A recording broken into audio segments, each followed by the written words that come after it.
जहां हम लोग आज नेताजी को याद कर रहे हैं, वहीं दूसरी दुखद खबर भी मिली है कि देश के बड़े कारोबारी उद्योगपति रतन टाटा जी भी हमारे बीच नहीं रहे हैं।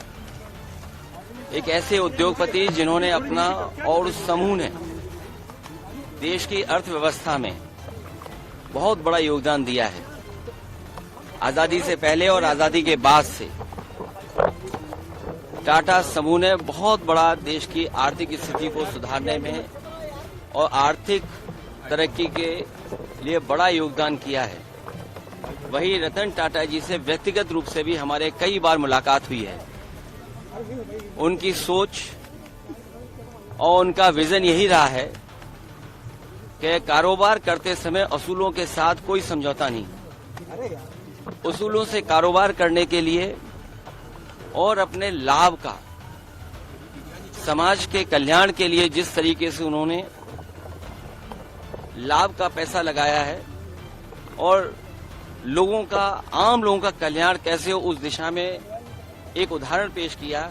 ऐसे उद्योगपति को भी हम लोग याद करते हैं, रतन टाटा जी को।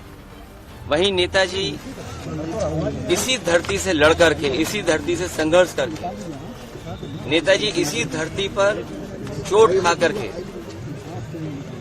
धरती पुत्र के नाम से जाने गए और राजनीति के बड़े बड़े उतार चढ़ाव में नेताजी ने समाज को, राजनीति को हमेशा दिशा देने का काम किया।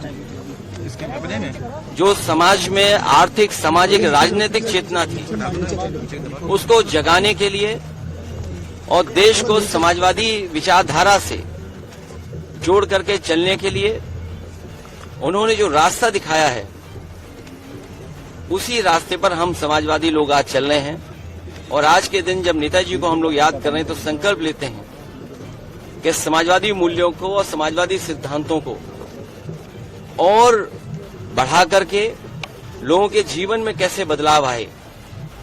नेताजी ने पूरा जीवन अपना संघर्ष इसी में निकाल दिया कि नेताजी के साथ साथ उनके लोगों का भी जीवन बदले, समाज में नई दिशा में गैर बराबरी के खिलाफ और जिन्हें कभी सम्मान समाज में नहीं मिला था, उनको सम्मान दिलाने के लिए नेताजी ने पूरा जीवन लगा दिया। वही हमारे अस्तित्व भी है और उन्हीं के रास्ते पे चल करके इस समाजवादी सिद्धांत को और मजबूत बनाने का काम हम लोग करेंगे। जी, जिस तरह से विधानसभा उपचुनाव है, 10 सीटों पर समाजवादी पार्टी ने 5 प्रत्याशी, आज कांग्रेस का गठबंधन कहाँ देख रहे हैं? आज समय नहीं है उस पर चर्चा करने का, लेकिन इंडिया गठबंधन समाजवादी पार्टी और कांग्रेस का गठबंधन रहेगा। सर, हरियाणा इलेक्शंस को कैसे देखते हैं? हरियाणा कश्मीर में उस पर चर्चा अभी न की जाए तो ठीक है, लेकिन जब कभी मौका दूसरी बार मिलेगा तो मुलाकात में हम